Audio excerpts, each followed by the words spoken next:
تو مہلت ملی ہوئی ہے، اس کو غنیمت جانیے۔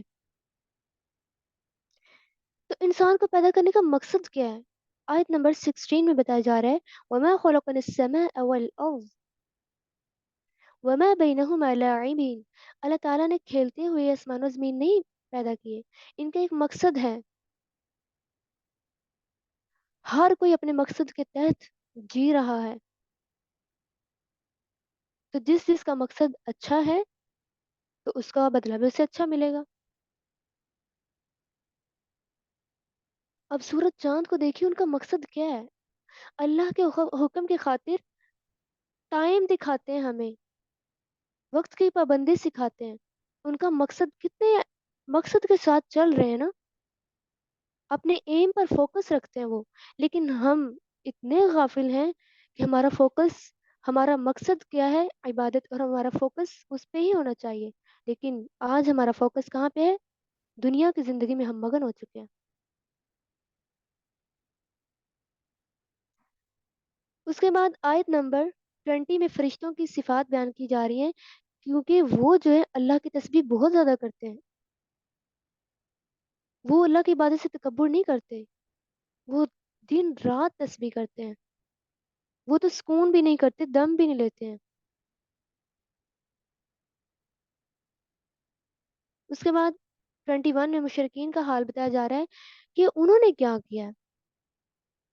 انہوں نے اللہ تعالیٰ کے علاوہ اور الہ بنا لیے، فساد کرتے ہیں زمین پہ۔ جب انسان دو طرف ہوتا ہے تو فساد ہوتا ہی ہوتا ہے، لیکن اللہ تعالیٰ تو پاک ہے، اس کے ساتھ تو کوئی شرک نہیں کرنا چاہیے۔ بل اکثرهم لا يعلمون، اکثر تو جانتے ہی نہیں ہے، علم ہی نہیں ہے نا۔ جب انسان کے پاس علم نہیں ہوتا، جہالت آتی ہی تب ہے۔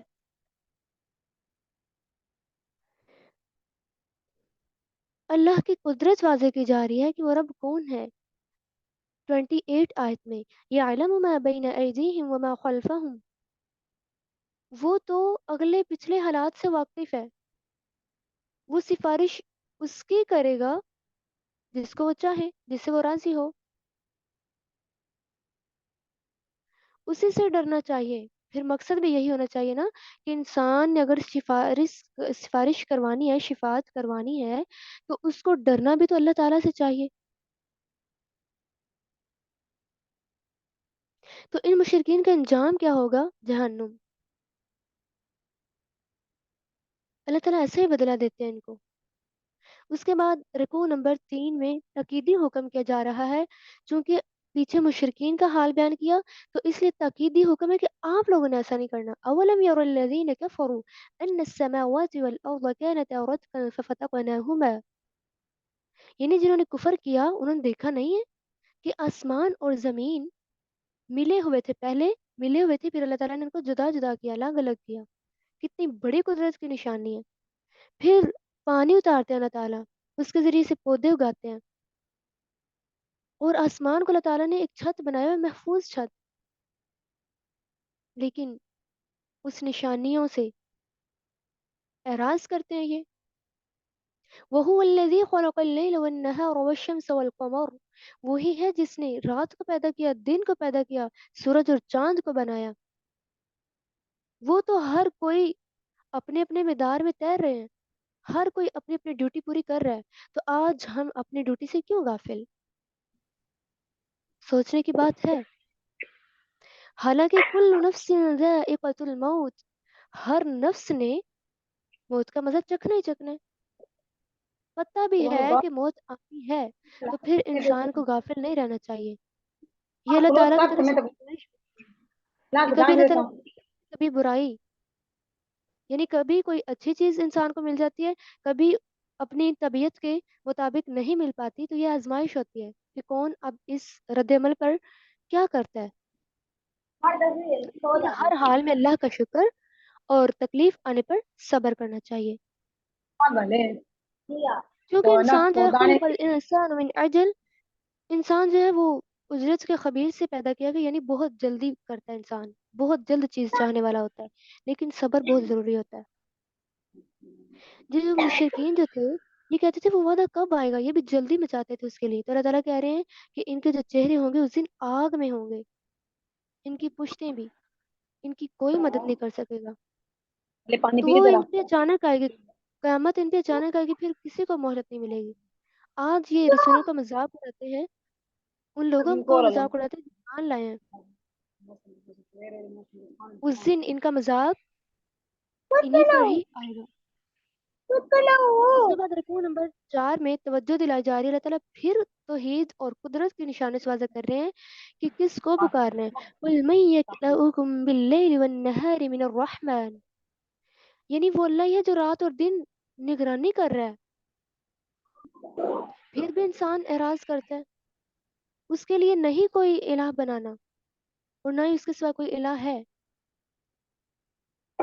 میں دے دیا تھا. اللہ تعالیٰ فرما رہے ہیں یہ جو کافر کر رہے ہیں، اتنی سرکشی کر رہے ہیں، لیکن پھر بھی کیا ہے، نَنْقُصُهَا مِنْ أَطْرَافِهَا، اللہ تعالیٰ ان کی زمین کو کیا کر رہے ہیں، گھٹاتے جا رہے ہیں، یعنی پھر بھی اسلام ہی غالب آ رہا ہے۔ اتنی ہوتی چاہتے ہوتی. تو چونکہ یہ سرکشی کرتے تھے، تو یہ ہمارے جیسے انسان ہی کیوں ہے، تو اللہ تعالیٰ یہاں پہ بتا رہے ہیں کہ ڈرانے کے لیے، جو نہیں مانتا ان کو ڈرانے کے لیے بھیجا۔ انبیاء کے آنے کا مقصد یہ ہے، جو ماننے والے ان کو خوشخبری دینا، جو نہیں مانتا تو پھر اس کے لیے عذاب ہی ہوگا۔ عذاب کا ایک جھونکا، اب گرم ہوا ہمیں یہاں پہ لگتی ہے تو ہماری جو طبیعت ہوتی ہے اتنی ناساز ہو جاتی ہے، تو سوچئے آخرت کی جو جہنم کی جو ہے ہوا کتنی سخت ہوگی۔ اللہ تعالیٰ ہمیں محفوظ فرمائے۔ اس دن تو ایسے ظالموں کے لیے ہلاکت ہوگی، پھر افسوس کرے گا ظالم۔ ظالم کون ہوتا ہے؟ ظلم کرنے والا، اور ظلم کیا ہوتا ہے؟ شرک کرنا، اللہ کے برابر کسی کو مقام دے دینا۔ اس دن ترازو جب رکھا جائے گا، ذرا برابر بھی، اللہ تعالیٰ کہتے ہیں ایک رائی کا جو دانہ ہوتا ہے وہ بھی لے آئیں گے اللہ تعالیٰ، اس رائی کے دانے کے برابر بھی اگر کسی کا گناہ یا نیکی ہوئی اس کو بھی تولا جائے گا، کسی پر ظلم نہیں کیا جائے گا کہ اگر کسی کی نیکی بڑھ رہی ہے تو اللہ تعالیٰ اسے کم کر دے، ایسا نہیں ہوگا۔ اس کے بعد موسیٰ علیہ السلام کا ذکر ہے آیت نمبر 48 میں، وَلَقَدْ آتَيْنَا مُوسَى وَهَارُونَ الْفُرْقَانَ، یعنی موسیٰ علیہ السلام اور ہارون علیہ السلام کو اللہ تعالیٰ نے فرقان یعنی تورات دی تھی، وہ بھی فرق کرنے والی تھی حق و باطل میں، اور نصیحت تھی اس میں ان کے لیے، متقین کے لیے، وَذِكْرًا لِّلْمُتَّقِينَ۔ تو متقین کون ہیں؟ ان کی صفات آگے بیان کی جا رہی ہیں آیت نمبر 49 میں، الذین یخشون ربهم بالغیب وهم من الساعة مشفقون، وہ تو اپنے رب سے غائبانہ طور پر ڈرتے ہیں، بن دیکھے ڈرتے ہیں، اور وہ قیامت سے بھی ڈرتے ہیں۔ تو اللہ تعالیٰ فرما رہے ہیں یہ ایک نصیحت ہے، کیا پھر اس سے بھی انکار کرنے والے ہو؟ اس کے بعد آیت نمبر 51 میں ابراہیم علیہ السلام کا ذکر ہے، وَلَقَدْ آتَيْنَا إِبْرَاهِيمَ رُشْدَهُ، یعنی اللہ تعالیٰ اب انبیاء کے مقام کو واضح کر رہے ہیں کہ ان کے مقام کیا تھے، تو یہ انسان کی حقیقت کیا ہے کہ انبیاء کو کچھ کہہ سکے۔ ابراہیم علیہ السلام کو اللہ تعالیٰ نے سمجھ دی تھی ہر چیز کی، وہ ہر چیز کو بہت جلدی پہچان لیتے تھے۔ اب حکمت کس طرح ملی کہ وہ لوگوں کو بتوں سے دور کرنا بہت ایزی طریقہ اس کا جانتے تھے، لیکن افسوس ان کے گھر والوں میں سے ان کے باپ بھی نہیں مانے، اپنے بابا کو بار بار کہہ رہے ہیں کہ اے ابا جان مجھے ڈر ہے کہ آپ کو عذاب نہ پہنچ جائے، اے ابا جان ان بتوں کو چھوڑ دیجیے، یہ کوئی کام نہیں آنے والے، میں آپ کے لیے وہ چیز لایا ہوں یعنی اسلام جو سب سے بہتر ہے۔ لیکن ابا جان کا آگے سے جواب کیا ہے کہ میں تمہیں گھر سے نکال دوں گا، سنسار کر دوں گا، لیکن وہ پھر بھی پیار سے کہہ رہے ہیں ابا جان میں آپ کے لیے دعا کرتا رہوں گا، آپ کی بخشش کی، آپ کی ہدایت کی، لیکن مشرک کے فوت ہو جانے کے بعد اس کے لیے معافی کی کوئی دعا نہیں ہوتی۔ ابراہیم علیہ السلام نے چونکہ اس لیے کی کیونکہ انہوں نے اپنے باپ سے وعدہ کیا ہوا تھا کہ میں آپ کے لیے دعا کروں گا۔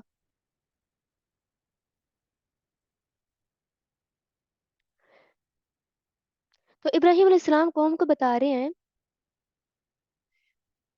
قوم کی جو غلطی ہے سب سے پہلے اس کو پوائنٹ آف کر رہے ہیں کہ یہ جو آپ لوگوں کی غلطی ہے، آپ لوگ جو بتوں پہ جمے بیٹھے ہو، یہ کچھ کر سکتے ہیں؟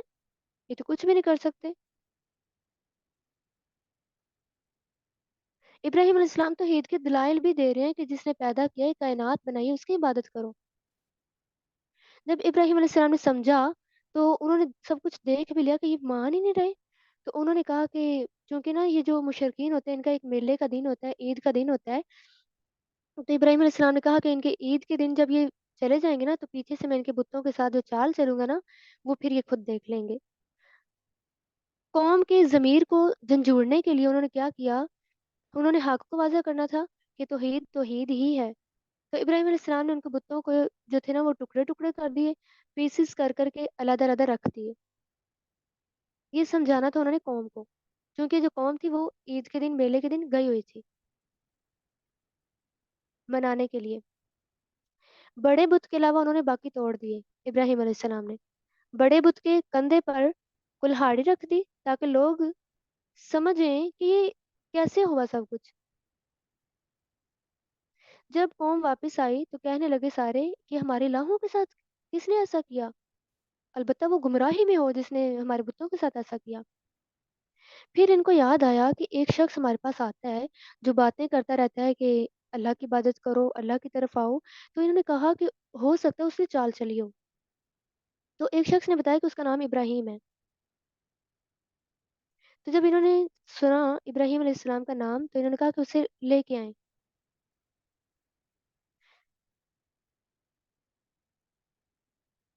سارے چونکہ اکٹھے ہوئے ہوئے تھے تو اس لیے انہوں نے کہا کہ یہاں پہ ابراہیم علیہ السلام کو لایا جائے۔ تو جب ابراہیم علیہ السلام آئے تو انہوں نے کہا کہ ابراہیم آپ نے یہ سارا کچھ کیا؟ تو ابراہیم علیہ السلام کتنے حکمت سے جواب دے رہے ہیں۔ ابراہیم علیہ السلام کہہ رہے ہیں کہ پوچھ لو اس بڑے لا سے جو آپ لوگوں کا کھڑا ہوا ہے کلہاڑی لے کے، اس سے پوچھ لو نا، یہ بتاتا ہے، یہ بول کے آپ کو بتائے گا کہ کس نے ان کو مارا ہے، چھوٹوں کو کس نے ٹکڑے کیے ہیں۔ تو اب وہ سوچ میں پڑ گئے کہ یہ کیسے بتائے گا ہمیں جو بڑا بت ہے۔ جب انہوں نے ابراہیم علیہ السلام کی بات سنی تو وہ اپنے نفسوں کی طرف لوٹے، سمجھا انہوں نے، تھوڑا سا عقل دوڑائی، تب ان کو تھوڑی سمجھ آئی انہوں نے غلطی کا لیکن اعتراف پھر بھی نہیں کیا تھا۔ سمجھ آ چکی تھی کہ بت کچھ نہیں کر سکتا، لیکن اعتراف انہوں نے پھر بھی نہیں کیا، ضد کی وجہ سے، سرکشی، وہی نا جب تکبر آ جائے تو انسان اپنے آپ کو بہتر سمجھتا ہے۔ تو ابراہیم علیہ السلام کہنے لگے کہ آپ ان کی عبادت کرتے تھے جو اپنی مدد نہیں کر سکتے آج، پوچھو ان سے کس نے ان کو مارا ہے، خود زندہ کیوں نہیں ہوتا یہ؟ تو قوم نے کیا کیا، کہا جاتا ہے کہ قوم نے آگ جلائی ان کو، یعنی کہا کہ ابراہیم علیہ السلام کو اس آگ میں ڈال دیا جائے۔ تو ایک گلیل انہوں نے لی، جس طرح آج کل بھی بچے کھیلتے ہیں، تو انہوں نے اس طرح کی ایک گلیل لی، کافی بڑے، مطلب انہوں نے ایک کمرے ٹائپ تھی جگہ جہاں پہ انہوں نے آگ جلائی، تو ابراہیم علیہ السلام کو اس میں پھینک دیا، تو اللہ نے آگ کو حکم دیا یا نار کونی بردم و سلاما، یعنی ٹھنڈی ہو جا اور سلامتی والی ہو جا۔ تو اللہ کے حکم سے وہ آگ ٹھنڈی ہو گئی اور سلامتی والی ہو گئی، تو ابراہیم علیہ السلام کے اللہ تعالیٰ نے حفاظت کی نا۔ سارے جانور پانی پھینک رہے تھے تاکہ آگ ختم ہو جائے، جو چھپکلی تھی وہ پھونکے مار رہی تھی تاکہ آگ اور زیادہ بڑھ جائے، تو اسی لیے یہ جو چھپکلی ہے اس کو مارنا چاہیے، جہاں بھی یہ نظر آئے اس کو مارنا چاہیے، کیونکہ یہ بھی دشمن تھی انبیاء کی۔ تو ابراہیم علیہ السلام جب آگ میں تھے وہ یہی دعا کر رہے تھے، حسبنا اللہ و نعم الوکیل، اللہ تعالیٰ کافی ہے، وہ تو بہت اچھا کارساز ہے۔ یعنی اتنے تپش میں ہے، اتنی تکلیف میں ہے، پھر بھی اللہ سے دعا کر رہے ہیں۔ تو اسی لیے جب بھی انسان کے اوپر کوئی تکلیف آئے سب سے پہلے رجوع اللہ کی طرف کرنا چاہیے، یہ نہیں کہ خوشی میں اللہ کو بھول جائیں، ہر حال میں، خوشی ہو تو شکر، غمی ہو تو صبر۔ تو ابراہیم علیہ السلام کی خوبیاں دیکھیں، نماز اور زکوٰۃ کا حکم بھی دیتے، عبادت کرنے والے تھے، نیک تھے، اللہ تعالیٰ نے ان کو امام بنا دیا۔ لوط علیہ السلام کو بھی نبوت عطا کی۔ سردوم کی بستی جب ابراہیم علیہ السلام نے ہجرت کی اس کی طرف تو لوط علیہ السلام کو وہاں نبی بنا کر بھیجا گیا۔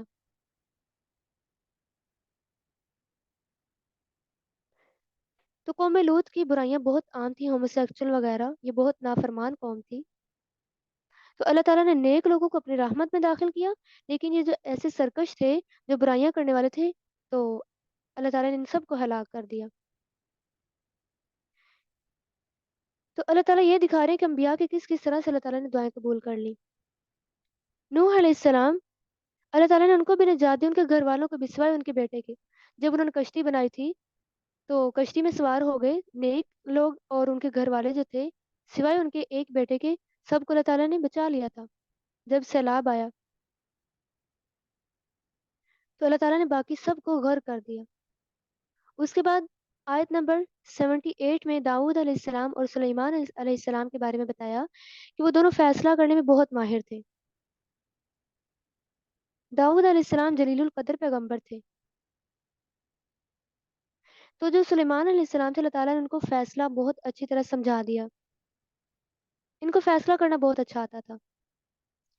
تو واقعہ ہے، جو شخص مطلب ایک شخص اب وہ بکریاں چراتا تھا، تو داؤد علیہ السلام نے فیصلہ کر دیا کہ یہ بکریاں جو ہیں اس شخص کو دے دی جائیں جو کھیت والا ہے، یعنی ایک کھیت جس شخص کا تھا، اس کے کھیت میں کسی اور شخص کی بکریاں چرنے آیا کرتی تھی، تو وہ کھیت خراب کر دیتی تھی۔ تو داؤد علیہ السلام نے فیصلہ کر دیا کہ یہ بکریاں جو ہیں اس شخص کو دے دی جائیں جو کھیت والا ہے، لیکن یہ فیصلہ تو اچھا نہیں تھا، تو اللہ تعالیٰ کو پسند نہیں آیا۔ پھر سلیمان علیہ السلام نے فیصلہ کیا کہ بکریاں جو ہیں اس کھیت والے کو اتنی دیر تک دے دی جائیں جتنی دیر تک اس کا کھیت صحیح تیار نہیں ہوتا۔ یہ فیصلہ بہت اچھا تھا، کتنا کمال کا فیصلہ تھا۔ تو اللہ تعالیٰ نے ان کو زیادہ جو ہے وہ فیصلہ کرنے میں حکمت عطا کی ہوئی تھی۔ تو داؤد علیہ السلام کے ساتھ اللہ تعالیٰ نے پہاڑوں کو مسخر کیا، یعنی جب وہ چلتے تو پہاڑ ان کے ساتھ تسبیح بیان کرتے، پرندے تسبیح بیان کرتے، اور وہ لباس بھی بنا لیتے تھے۔ اور سلیمان علیہ السلام، ان کے ساتھ اللہ تعالیٰ نے ہوا کو مسخر کیا ہوا تھا،